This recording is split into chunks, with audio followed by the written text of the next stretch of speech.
Well, let's see what we do see for game 2 this time around. Obviously, Retribution have an opportunity to answer back in this one, and we'll see if the bans end up changing up because of that performance from CycloneGG that game. And that's the power of having these weird compositions and having that God pool be so big. It's what do you ban for if you're Retribution? I probably wouldn't be comfortable giving Auzrik the Rat again. I mean, that was just really, really impressive what he was able to pull off. I actually think it's not a bad idea for them to really just ban the Erlang Shen to get away from that and ban the Rat. And you're going to get one of the major supports then, Terra or Fafnir, unless Cyclone ban them both. And if you don't, you get Nemesis again.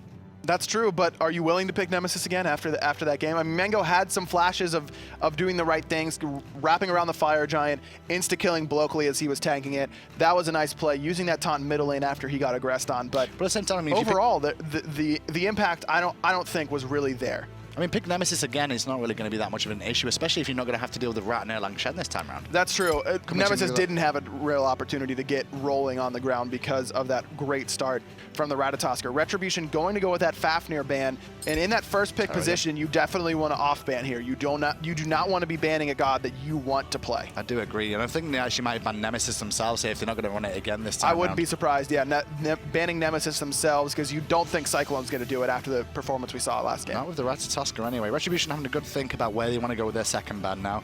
Obviously, CycloneGG gets answered back before Retribution get the first pick opportunity that they did go with the Nemesis last time. Just waiting on this last ban. If I'm Retribution, I'm still banning Ratatoskr. If I'm still confident on the Nemesis pick, I do not want to ban it away, but we don't want to give them an early game god that can really snowball against me like that again. Ao Kuang, maybe, you know, Auzrik's really proficient on that god. I believe these are the same bans we saw in game 1. Yeah, they are. And if you get beat that badly, I don't know why you stick with those same bans. I mean, you gotta. Something has to change in the picking phase here. I don't think you can give Auzrik that Ratatoskr again, because he led that from the start of the game. He ingressed on the right-hand harp. He's got first blood based off that one as well. And then from there, they ran the game. But Retribution, they're going to ignore that for now and go straight to Nemesis again. May as well. They picked Freya Sobek here, I believe, did Cyclone. That's correct. We'll see. I mean, there's no need to pick the Ratatoskr right now. You're going to be able to pick it up in that third slot before the next banning phase. Don't think you even need to pick Sobek this time around. They could leave that as open for now, if they wanted to. Yeah, you definitely could. I mean, if Sobek's going to be solo lane, you could put another guard in there like Ymir or, you know, whatever. There's a lot of opportunities. You could always pick Raijin for the middle lane. Raijin got through last game, I believe. I don't think he was picked or banned. No, wasn't looked up. I mean, you don't really have to change it up if you're Bloakley. You had a great game on that Medusa, but having a priority pick like Raijin definitely brings a lot of just ease. It doesn't show too much about your composition. It doesn't say we're pigeonholed into this sort of play style. It's just a strong pick overall. Speaking of that, Elexum went for the Isis when Raijin was available too. Bit of a surprise there, I guess. Elexum likes to play the Isis. He's pretty comfortable on that, and it looks like we're going to get the same picks. And again, why not if you're Cyclone? You probably didn't need to pick the Sobek there, but if you're able to flex pick it, and it worked out so well last game, it's almost getting in the head of Retribution, That's right? True. Well, Ravana, you asked for it earlier on last time round, especially in NA, you see that. Well, we're going to see it in EU this time. Isis will be again for Elexum. This is going to be Ratatoskr. It's going to be Rat, right? There's no way you don't pick Ratatoskr here. You still get the flex option to Sobek to go solo if you want to. Hey, I'm back. I'm back. It's not that difficult. Come on. It wasn't, but come on. This is, you got to just get the guys, we training just won a wheels game on. with Rat that carried us. Should we pick Rat again? Good job, Aggro. Good job. Listen, You're the best. I had a tough day yesterday, man, and I'm best. just trying to get back in the swing of things. And her banned out here by CycloneGG. Back to Retribution now. So picking Robin there, even though he got to the 4 slot last time, tells me that Retribution identified the same problem that we did, where if Sobek's going to be in the solo lane, let's pick Nemesis and Robin, have that high pressure, and let's just kill him before he can get those items online and start to be a real pain like he was in the last set. So I'm assuming that's what Retribution wants to do, picking this Robin early. So they feel the Medusa was the biggest issue for them last game here, and they expect Medusa could go back mid lane again one more time. We'll see what ends up happening with Cyclone's first pick here, as last time around I believe it was the Erlang Shen here. It was the Erlang Shen picked here, and it looks like they're going to go for Raijin this time, so no combo off that taunt with the Medusa. I don't remember what they banned with Neath last time, but banning the Medusa there, definitely the right call. Even if it doesn't fit the comp as well, when you're comfortable on it, and Cyclone's made it very clear that they're willing to go back to that same composition, you don't want to give it to them for free. I believe it was Odin. That's what it was last time around. It was the Odin because ban, they didn't right. pick Ravana last time at this stage. And Odin's still a good pick here. He is. I mean, because you have the exact same composition. He's always going to be a good pick in that scenario. In fact, now that Geb's been locked in, it's almost screaming for an Odin. And a Skadi. Oh, man. Oh, it's screaming Odin. Oh, like, no. You pick Odin, you can put him support or solo. Oh, pick your flavor here. I'd actually put him in support. I would. No, I'd put him. You solo. won't put Odin in support? No, I'd put him solo. Reason being? because Sobek just can pluck that Geb out of position. It's so difficult for him to deal with, and he doesn't cleanse the knockup anymore, I believe, on the shield. That was, or no, he does cleanse the knockup now. He cleanses knockup, yeah. That got changed to cleanse knockups. He got changed. It affected the Sobek matchup. I just can't remember which way it went. Well, it doesn't. It cleanses stuns, but not knockups. Sorry, it cleanses stuns, but not knockups, right? Okay, so you can't cleanse the pluck then. Yes. Okay. You still get plucked. So you still get plucked. So I put still Sobek get in the plucked. support role because then you. Yeah. Yes. You can prevent the knockup, but you can't cleanse Thank it. you, There production. go. Yes. Production just let us know, just remember. But That's actually, what no, we need. it's not going to be an Odin. It will be the Erlang Shen one more time, which I can understand why they've gone back to it again. Although, for me, I would like the Odin in the support role for the simple reason the wave clear advantage to help out Freya would have been a lot stronger there. And then you're going to have that 3v3 fight in mid lane where you can see Odin's ult available more often. That's true, but it doesn't bring the same CC that a Sobek would to that Yeah. 3v3 fight. And especially against an Isis, if you're able to pull her out of position, it's basically an instantly won fight.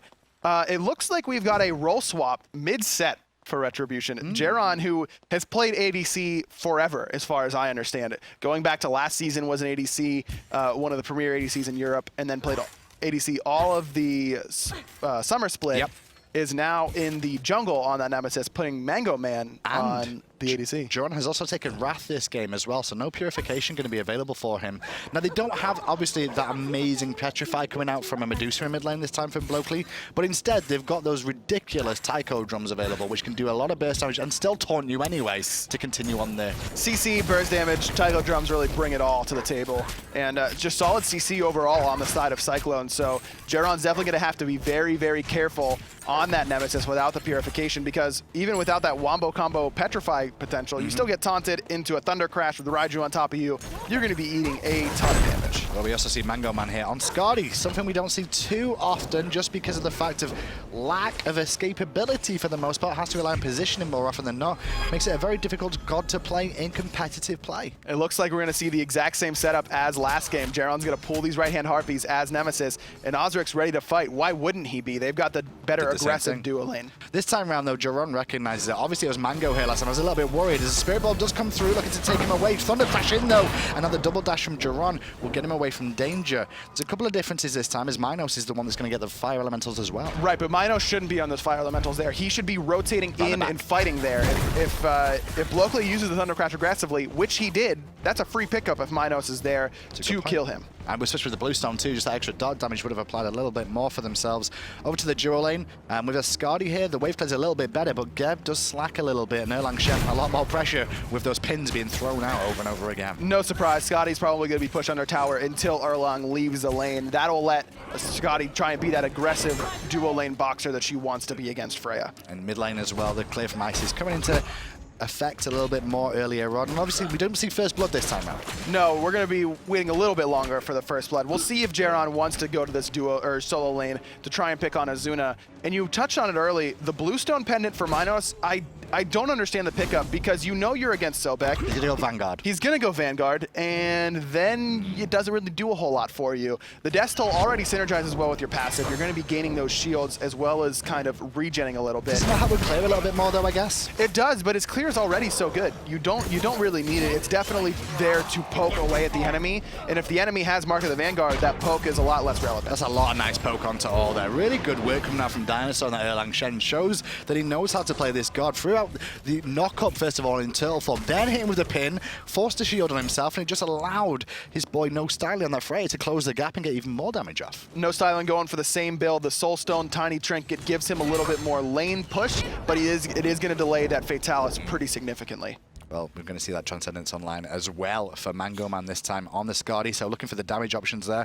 And obviously that will allow Caldeir to do a little bit more damage as time goes on as well. I think it's all going to be all about how he uses Caldeir to his strength more than anything else. I like the matchup on paper. You're going to have another... What you want to do against Freya is create an advantage in numbers so that you can really put her out of position and make sure that single target damage isn't as effective. And not having any sort of easy ability to clear Caldeir away, relying on your auto attacks, definitely favors favor Skadi. And it's not actually a matchup we see too often, but thinking about it even more, Kaldir will body block those shots coming out from Pulse as well, just to absorb some of those shots that could potentially go on. I wonder if Kaldir loses 1 or 2 hit points if she has a Pulse and a Radiate combo. That's one of those things we'll have to find out as this one goes on. Just keep an eye on that one. There's good invades on both sides of the map going on here. And Erlang Shen under a bit of pressure, going to get ulted early on here. Vanish from no Styley will slow him down, but I still think DineOhSaw's in trouble here. The heal does go through, however, and he does get away. Meanwhile, the rotation to the right-hand side worked out well for Cyclone. They steal the speed buff. 1 missed wing gust to let DineOhSaw get that ultimate, get that heal off his ultimate. Really, really close. I like that play from Elexum a lot more, being a lot more confident with his abilities.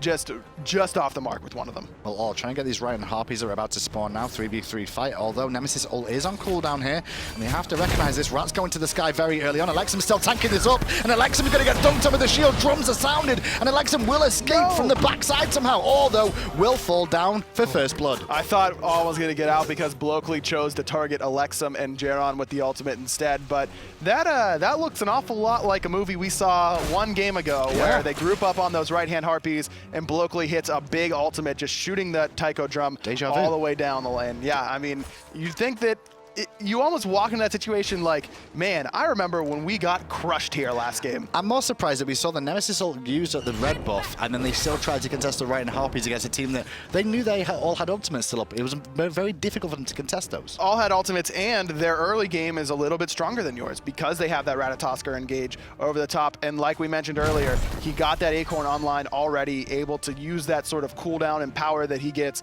without having to base. It always surprises you whenever you're playing up against the Ratatoskr. You never expect that damage because you never know exactly when he gets it. And not only that knock-up, and he hit 3 targets with that as well with his ultimate, which really helped Auzrik back to winning ways one more time, so to speak, at least so far in this game, after game 1 against Retribution, where he had a fantastic game there as well. I would have liked to see Bloakley Thunder Crash early into that engagement. You know that they don't have any ultimates available. You know Retribution's going to be on a full retreat. So if you can continue that CC chain a little bit longer and then go up into the ultimate and guarantee more shots from closer distance, that's a good point. They probably could have picked up 2 instead of 1. I think they were looking at 2 all over the place there, but they just weren't able to clean up Elexum, who just managed to get out by the skin of his teeth. Sometimes you see 3 people grouped up and your eyes get real big. Dream, I'm gonna kill them all, and then you don't know where you're gonna shoot, and you just end up only killing 1. And it's like, man, I really feel like we could have killed more. It's like most mage ultimates though, where you got Kulkin, you got Ra, and you're like, oh, they all lined up, snipe, and you miss it all because they all sidestep away at the same time. You're like, god damn. Unless you're like was it Pretty Prime who got the 3-man the dream. Raw? God, that was so beautiful. Well, Gold Fury being looked at by both teams for a second here. Wall placement's coming down. CycloneGG do control the Gold Fury pit at the moment as they're looking towards Geb one more time, trying to slow him down here. Don't forget that pin, if it does connect properly, is a cripple as well, which means Aw's in a lot of trouble. He's forced to cataclysm away. Thunder Crash over the wall though to try and support Ratatoskr, who's a little bit pushed up here. Elexum needs 1 more hit, and great circle of protection to secure it. There it is. There's a 3v3 fight we saw last time. A nice double pin, gonna stop the aggression onto Bloakley. Still uses the purification. Styley's here, but he only has the boots available. Not gonna be swinging yet. I do like this pluck though onto Awe, and now the drums have sounded from Bloakley in the mid lane. He'll pick a ball for free. And once again, Styley out-rotating the Hunter last game and this game as well.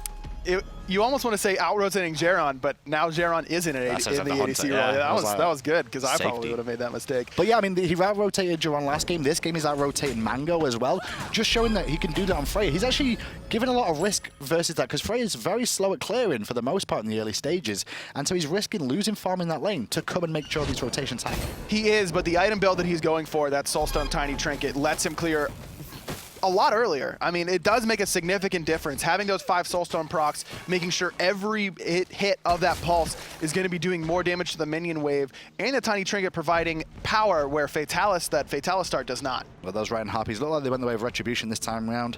Poor old Awe at the moment. Last game, I believe, was like 0-7, led 0-8 on the Athena, and now, well, he's 0-2 on the Geb already, trying to get himself online, and Geb's early game is just where he's weakest overall. Everybody knows it, and they're exploiting it already as CycloneGG. Cyclone, again, showing that they know what they want to do with their composition against the enemy composition. Last time, allowing Awe to dash in and then immediately aggressing on top of him. Now, being the aggressors themselves, going against Awe. And in fairness to Awe, he did step down this season. He is their coach most of the time. With these roster changes, he's been forced back on. Maybe not as in practice as he would like coming into this set, but had some good Athena taunts last game, and we'll see how he does this game. Well, he's going to knock up all 3 members of Cyclone there to slow them down. That pin did not connect, so we'll be able to just roll away from that one for the time being. Ward control once again in Cyclone's favor. They're very good at controlling that Gold Fury pit overall with those wards. We see 2 regular wards on the bottom side here for Retribution. That's Retribution understanding that they're getting outwarded and putting their wards in an awkward place that you have to sentry ward, making Cyclone say, if you want to have full vision of this area, you're going to have to buy more sentry wards than you want to. We're not going to put them in the same area. And the fact you can only have 1 of them per player, that causes an issue. But the burst damage from Cyclone is so good. Look how quick that's going down. They're even going to use the Psycho drums there just to secure it, as well as the Wrath. Very quick pickup for CycloneGG, just like game 1. Jeron, if you've got the Wrath, he has to be, you have to be thinking about another thing. Picking up Wrath isn't like picking up other relics where you're just thinking about whatever that relic particularly does. When you pick up Wrath, you're adding in, okay, I need to be around the Gold Fury if they are around the Gold Fury, because otherwise it's a free one for Cyclone. We see Auzrik use that Wrath very effectively on the objectives. We saw him secure 2 Fire Giants last game, as well as a Gold Fury. And this time, Jeron just was farming up the back Harpies when the Gold Fury's up and you don't have vision control.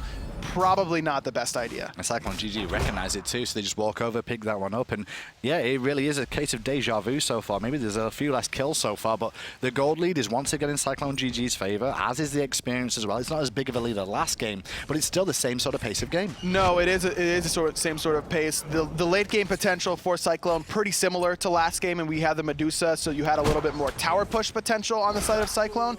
This is something that they're missing this time, picking up that Raijin in the middle lane instead of the physical hunter Medusa, but it's still going to bring a ton of damage in the late game. Whereas on the side of Retribution, the late game potential is basically the same as well. I mean, Skadi a little bit worse than Rom. Could be in a bit of trouble here. Going to be toyed, forced to purify away. Auzrik was following up as well. Big rotation from CycloneGG to the left-hand side.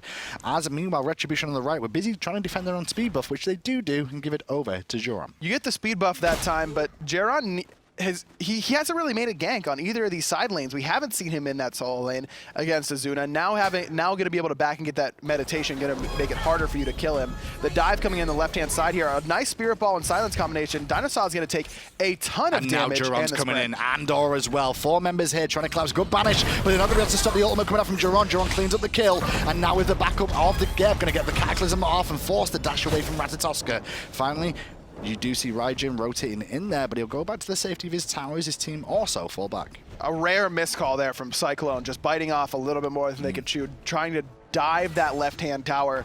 Elexum rather, doing a nice job of CCing DineOhSaw under that tower, and even though they called the full retreat, even popping the relic, they weren't able to get out in time. But I've got to give more credit there to Elexum than anything. Swinging around the back, not being seen on the map, and then all of a sudden that Spirit Ball just turned that fight potentially, got him so low that it allowed Jeron and all to just come in and pick up the kill. An easy cleanup for Jeron and all, like you mentioned. And looking at the player damage charts, it's very surprised to see Bloakley there at the very bottom with full Doom Orb and shoes already online.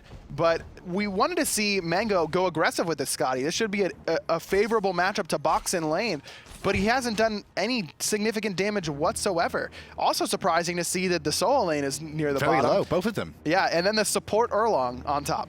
Followed by a Nemesis. And then a Geb. Crazy.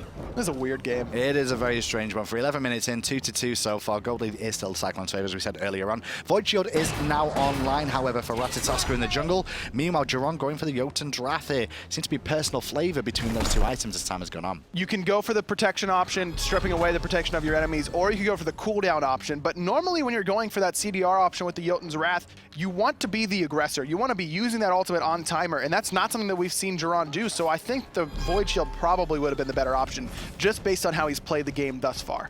Well, this game as well, looking at it, it appears Oz a little bit more worried about the magical damage coming out, not going for any sort of physical defense here, going for the Heartwood Amulets. We see a trade over in the dual lane, Mango being forced out, not going to use Caldeir to his advantage here. He's only got 1 health hit point. Now he's going to turn it back on, though, and with the ultimate and the rotation from Jeron, he actually baited him into a really bad spot. Yeah, but here comes Cyclone as well. They are able to burst Styley before the rest of Cyclone gets here, but now Auzrik crashes down on top of Jeron. Nice shield, going absorb a lot of that damage, but he's still in trouble. Jeron, and they will get him. Bloakley gets credit for the kill, gives himself a little bit more player damage too. Now Awe alone, and with Sobek rotating in as well. This is a great pickup for Cyclone one more time. Awe will escape though with the barest amount of health. Elexum has fallen to the left-hand side to now defend this from the mid lane. And Ezzuna though, he wants that Geb. He really wants that Geb. Who doesn't want Geb? Has Geb been spotted there though? He has. Yep. All those minions! The minions? Oh, minions. feels bad. I was like, damn it! Now he's gonna rip.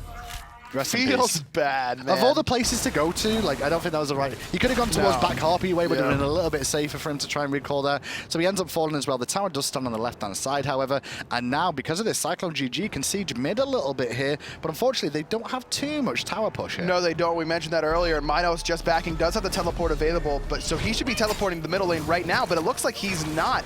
Just walking there, I feel like, is that him teleporting to that bottom left-hand ward? This is good pressure onto Elexum, though, as Bloakley does crash in, but then on top of that, now he walks into nMinos, who teleported over as well. The focus is onto two of the mages, basically the mid laners, and still Elexum running away from Ezzuna, who can give chases. Meanwhile, Bloakley finally does fall after Thunder crashing in there. I'm like, oh no, they're all rotating on me as well. That's a 2-for-1 for Retribution, punching back a little bit now against Cyclone. In fact, only down about 100 gold, not even. So good spot for Retribution now, and this is where you want to see them start to control this next Gold Fury. As soon as Elexum respawns, having that circle of protection available as soon as he gets up, they should be looking at this Gold Fury. Let's get some ward coverage around here, doing that right now, and let's start to get it back into this game. And with that tier 1 tower being down on right, it has evened up the gold difference between these two teams at the moment in favor, away from CycloneGG this time around, and Jeron making a bit of an impact in the jungle now this time around, a little bit more than what we saw out of Mango.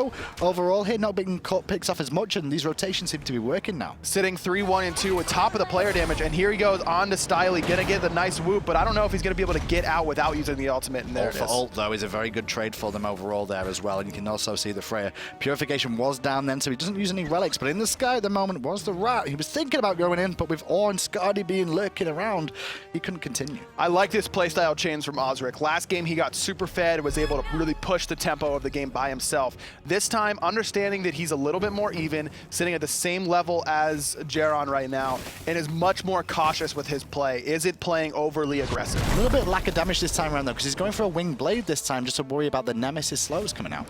Yeah, last time he went straight into the Jotun's Wrath there, and then got another penetration item, I think, went for the Brawlers. So a lot more respectful of Jeron's Nemesis. Well, into the jungle at the moment they go, and it's actually, they're looking for a pick here onto DineOhSaw on this Erlang Shen, who does a very good job of juking out for the most part. Just walks away, but now Retribution looking at the Gold Fury. They've got a lot of damage with the Skadi and Khaldir helping out too. They can even have Khaldir tank some of these shots if they need to, and the zone work is doing very good at the moment out of Retribution, but here comes Cyclone. Here comes the Wrath coming down from Jeron, gonna secure the Gold Fury perfectly, but Oz gonna be the sacrificial lamb, it looks like, for this gold. Well, he's gonna get taunted back in one more time, and yes, he will be picked up. One for a Gold Fury though, definitely goes the way of Retribution. Cyclone want more out of this, and they're gonna have to look for this tier 1 tower mid. That all happened because they were able to bait out the ultimate from Auzrik. Not being able to get in there for free with that Wrath available meant that Retribution could secure it easily. Well, tier 1 tower just fall in the mid lane, and now they're looking to pressure a little bit more. Ooh, if that would have connected, Elexum would have been in a world of hurt there. There's an extra minion wave coming through, but I don't think Cyclone want to continue committing on this. Instead, they're going to find nMinos on the right. He's got to be careful, even though he is level 16 in full health. Styley level 15 has that Bancroft's talent online. Going for Fatalis third. Yeah, different build this time around. Styley is just doing some stuff. I mean, it worked out last game. You can't complain about it. Yeah, he's styling on him without the Fatalis. I don't know, man. Freya just feels so bad in my hands without Fatalis. And you can't move quick. Yeah, you just need that. At least for me, I feel like I need that extra mobility and extra attack speed. He's just not getting enough out of the attack speed, because that Freya scales best with attack speed. You need some power, yes, but because of the extra damage that you get just from activating Pulse and Irradiate, all you need is to make those last longer. You need to get more auto attacks out of those abilities. Well, with the second Gold Fury going down in the way of Retribution there, the tier 1 tower falls for CycloneGG mid. However, Retribution also took the left-hand tower, so that evened things up once more and gave Retribution a small lead. So even though Mango isn't making as much of an impact in the laning phase as we would have liked, he is starting to use that Skadi split push ability to his advantage, taking down that left-hand tier 1 tower. Let's see how he team fights with this Skadi, because Skadi is fairly straightforward to play in lane, but it's different in the fight. Well, they're focusing on Ezzuna here, but in this guy is Rat Cataclysm already used. Dunks onto 4 as well, and the burst from the drums is there. nMinos, however, gets credit for DineOhSaw's kill, and Elexum forced out, lurking in the waters, will secure that one from Ezzuna, and he rotates in back into the fight looking for more. But so has Skadi turned up to this one. The block will pull nMinos away from his team and allow Bloakley a bit of room for maneuver, but the slip and slide is down, and we're skidding around the map. And I tell you what, Mango may be able to pick up a kill if he can just find a couple of those in hands. Couple more autos, but it looks like Auzrik is looking for a couple more autos onto Jeron, both extremely low. Bloakley gonna fall to nMinos in the background, and now Jeron trying to sneak him back. This is like one of those so awkward situations. The shield, and then the dash, able to finish him off. Actually like the play from both Jeron and Auzrik there. They both tried to wait each other out.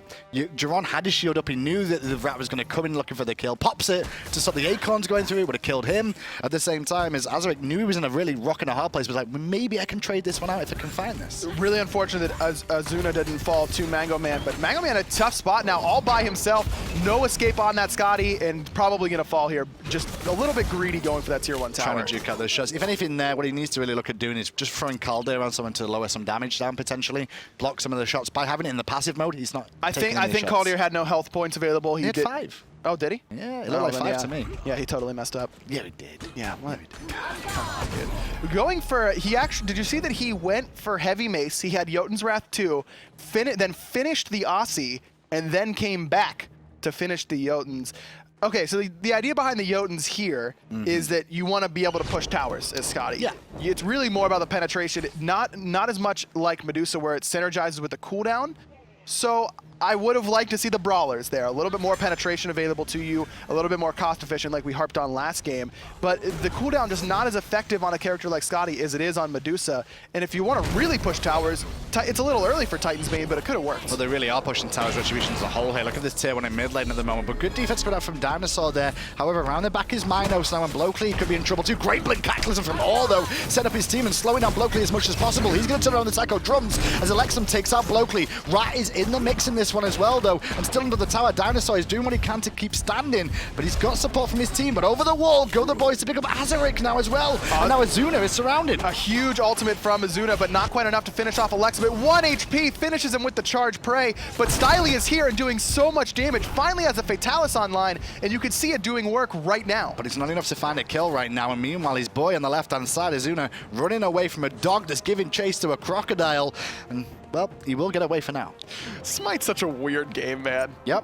Dog running away from a crocodile who also, I mean, that dog is wearing ski stuff. You have rocks that are transformers. You've got women with chicken wings, pretty much. It's crazy. It's a weird game, but man, is it fun. Forcing out that ultimate from Jeron did Bloakley, dashing away as soon as he ate it, but then he kind of came in to try and defend that tier 1 tower and immediately paid for it. Awe was in the right spot, getting that blink Cataclysm. And now Ezzuna's going to take some free poke, but he's fine. Teleport back in there, looking to be a little bit too aggressive. This red buff was available for them, and he's still thinking about it for a second there, but his team, I think, are more focused on the gold Furies. It gets pulled off. And look at where Elexum and Jeron are. Jeron has the Wrath available, but so does Auzrik, and Auzrik's at the gold Fury while Jeron's by his tier 2 tower. Jeron's trying to get in there, but the teleport comes through from nMinos too. Gold Fury down to 40%, I should say, but he's getting lower, and there's the ult from nMinos and trying to slow them down. Forces to reset the gold Fury. Taunt comes off as well, but so does the Cataclysm from All. Spirit Ball on the mark from Elexum is going to allow him to pick up the kill onto Ratatoskr already. Meanwhile, Mango's gone very deep on his own the right-hand side as the rest of his team are looking towards Sobek. Still Mango going in, but he gets surrounded, overextended alone, falls down. Ezzuna just took on 4 by himself, did a ton of damage, and lived, buying time for Mango to get picked off in the back end. Now Bloakley hitting the drums, not quite enough damage. DineOhSaw in a little bit of trouble, turns into the turtle, but Jeron's still on the chase. So they think they are going onto DineOhSaw here. However, Jeron goes, hang on a second, that's a Raijin. He's going to force him out first of all, which does create a window, however, for Erlang Shen to escape. Talk me through that fight. What exactly went wrong there, Aggro? So spread out. Mango Man thought, okay, no Styley, force out a Sanctuary, we can just dive him, get into his face, but he was the only one on that page, and you're not playing a mobile Nemesis this game. You're playing Skadi. You're a sitting duck most of the time, unless you can fight your way out of it. Wasn't able to fight his way out of 4 people, and Ezzuna the entire time had the attention of 4 members of Retribution. No, Styley forced out of a position there as well, took a lot of free poke, also ulted by Jeron. Meanwhile, Jeron looking towards Bloakley as nMinos was trying to secure the kill onto Styley, but now he's being run down like a dog as well. I say like a dog, but it was from a crocodile. The crocodile still going in with a very good tail whip, changes the focus to Elexum as nMinos will escape a mid lane because of it. Great overhead kick, immunes the ultimate from Auzrik, and Auzrik just has not been on point this game. 1, 5, and 6. We talked so much about how much work he put in the last game, but this time just nowhere to be found, sitting at the bottom of the player damage charts below Geb. Now we've seen this a little, it's been online for a while now, but Elexum, Magi's blessing. I don't know, man. You're gonna... I understand. It's frustration getting sat on by that Sobek the past 2 games. Nowhere to go if you're ISIS. Just able to chase you down so easily. But he's got so much CC in the kit, it's not going to save you long term. You have the purification. If you're really that worried about it, he probably should have gone Spirit's Robe. At least that gives you some CDR as well. You get some extra protections when you get tossed around like a rag doll. I can understand that. The main reason I'm looking at it is like, yeah, he's worried about Sobek, but Wingus protects you from Tail Whip anyway. Yes. However, even though you're protected, your Magi's Blessing will still be consumed by that Tail Whip when he uses it, which means you're still going to get plucked after it goes off cooldown. It definitely feels like a frustration purchase for me. You know, oh, I'm just getting CC and I'm just going to buy Magi's Blessing. Screw CC. I'm not worried about it anymore. But you are still worried about it. It is a much better situation for Retribution, though, this time around. With this Gold Fury coming up, if they can take this one, they will continue to catapult their lead, because at the moment they've got about a 2k lead, and these fights are going a lot better. Shouts to Awe and Jeron really making an impact with this front line. Jeron gonna use the ultimate, but huge double pin. Jeron in a ton of trouble. Cataclysm's gonna peel for him, but he did have to use his actives. And Rat's gonna come down and hit 2, and it's the front line as well. nMinos is gonna be okay for now, but always sat inside the circle of protection. Drop nicely from Elexum there, but meanwhile lurking in the background is the crocodile again, gonna force the Sanctuary out of Elexum and pick up the kill on Awe, and now CycloneGG with the man advantage. Auzrik just baiting the team perfectly. Elexum getting chased down on this left-hand side, pinned yet again. There's the purification, but he should get dove here. Probably not going to get out of this. And Elexum just went to the left-hand side. The rest of his team went to the right, and that's what happens. Here I am stuck in the lane with Cyclone, and now they can look for the tier 1 tower on top of it. They could even look at the tier 2. The Gold Fury's still up, and the Wrath is available for Auzrik. So we'll see if they choose to go for that tier 2 instead of the Gold Fury, but they should look Mango. at Mango in a lot of trouble. Done that. I should not have done that. That's what he said as he goes back to base. His team tried to support him for a second, but they forced back as well. That tier 1 was already dead there, aggro. No reason to step up anywhere near that tier 1 tower. Like you mentioned, it was already as good as dead. And now this definitely almost guarantees the Gold Fury for Cyclone. Ezzuna gonna zone out everyone yet again. The Wrath not online for Jeron. Auzrik has it. This should be pretty free. But we did see a little bit of a weakness there from Cyclone just in that little push, because we saw how long it took them to take that tier 1 tower despite having all 5 members up. Their tower push definitely worse than last game, not having that ADC in the middle lane. But if they can win the fights like that and catch people out of position and get free picks, then you've got all the time in the world. Worry. Yeah, I mean, nobody's going to be able to defend it overall. 14-11 now. Gold lead is now back in Cyclone's favor. Bit of a seesaw match, this one, overall. But, you know, interesting to say the least, especially because picks are very similar to last game. Very similar. Just 2 change-ups, really. The ADC for Retribution and then the mid lane for Cyclone. Kind of a salty run back, but, you know, just more like a run back. Closely. I will say Awe's had a much better impact in this game on Geb. Early game, he got focused a lot, but since then his cataclysms have been very, very good to allow the disengage or even engage for Retribution. Shields have been okay, average, I would say. Yeah. You know, there isn't a whole lot that stand out as far as the shields go, but the cataclysms have been outstanding, making sure that he's engaging and peeling with them at the same time. That last fight just an overcommittal to Auzrik. I mean, still had the dash available. Yes, he gets rooted by nMinos, but then the Jeron ulting him and then dashing in after him, not knowing where the rest of Cyclone is, just a dangerous proposition, and they paid for it. Well, Retribution just trying to farm their own jungle here and clear out the buffs, get themselves some XP as a team. As you can see, experience-wise, they are behind Cyclone pretty significantly, though, even though there was a big drop there based off the Gold Fury in that tier 1 tower going down. 4,500 experience. It still matters, as there's not many level 20s. No, you see Bloakley with a 2-level advantage in the middle lane, but that's really the only place that's materializing heavily. Jeron has a level lead in the jungle. You mentioned Bloakley there as well, and you mentioned earlier on his play damage was very, very low. This time, no, now back to the top of the charts at just under 15,000 in this game, as they're going to find a pluck, and they're going to find it on Mango. Purify is very late. very late. Once you're in the air, you're already dead, and there he is. Styley gonna finish him off. Elexum being zoned out yet again, all by Ezzuna. The fight's gonna rage on by the Fire Giant. Jeron diving pretty deep, and Auzrik is looking at him. Well, Oz trying to help out his team here on the front side. Shields himself there, gonna get a knock up into 4 and look to peel off away, but Cyclone now, because of all that investment from Retribution, are gonna be able to get a tier 1 tower on the right. Mango Man just out of position yet again. You have to be wary whenever you're a character like Skadi or like a Zeus or even an Isis. Was that him being out of position, or was it his team not protecting him enough? Anytime you're near a Sobek that can pluck you, you're out of position. And it makes it really hard to play against, but you're out of position if you can get plucked. And he was out of position. And then, to make things worse, uses the purification in midair, not gonna help. Cataclysm going off from all there. That was nice as nMinos went to the backside too, forcing CycloneGG back into the jungle, but the focus on Awe is good. The knockup was even better, however, Awe will fall down to no Styley, who uses the ultimate to secure the kill. On the front side of things, DineOhSaw was really putting a lot of free poke pressure on and tanking the tower for his team, but I don't think he needs to right now unless they're going to dive.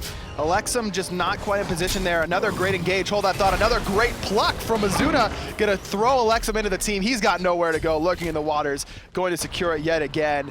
When you're Isis man against Sobek, it sucks. It just sucks. I mean, this Sobek, Ezzuna plays this Sobek so well. I think he's had a fantastic game again. 5-0 and 11, last game was the same sort of way. Perfect performance. Just understanding how to use the pluck effectively, how to zone out the mage, doing it perfectly, doing everything that you want out of a solo laner, but with the Guardian. Having that different play style in your pocket just lends so much to your team, because now, for the rest of the split, Cyclone can pick Sobek, and you don't know where it's going.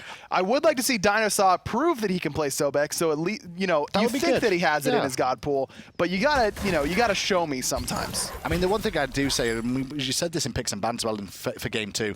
You wanted to see Nemesis looking towards ganking Sobek earlier on. It didn't happen, so nMinos just had a farm lane because he couldn't kill the Sobek. And then at the same time, Sobek just allows to do Sobek things, and now he's making an impact again. And now it looks like he's gonna go for that Rod of Asclepius yet again. I mean, why not? It worked out last game. Jeron, no dash available, right into the banish. He's going to be in trouble here. Good knock up again, and just combo of CC is so good, and Sanctuary buys him a second, but a second is all he's going to have left to live. Just, again, Ezzuna making a huge difference. Now I'm going to teleport over to stop the teleport from Mango. The split push just not going to be effective, and the Fire Giant all the while going the way of Cyclone. Circle of protection, circle of protection, circle of protection. If they can kill Elexum before, they can steal his Fire Giant here. No, circle of protection was used too early, and CycloneGG get the Fire Giant, and now Awe is alone. He's got nMinos coming in, but that Thunder Crash will cancel out the rollout, as meanwhile, Elexum gets picked up by Ratatoskr there, and now they're looking towards mid. Sobek chasing down, looking for Mango as well, but they will just force him back and now look for the tier 2. When you think of objective secure, the first thing on either team that comes to mind are the 2 Wraths. Yeah. But at this point in the game, you're going to be doing a hell of a lot more than 1,200 damage with that Wrath, with that Circle of Protection, just way too early from Elexum.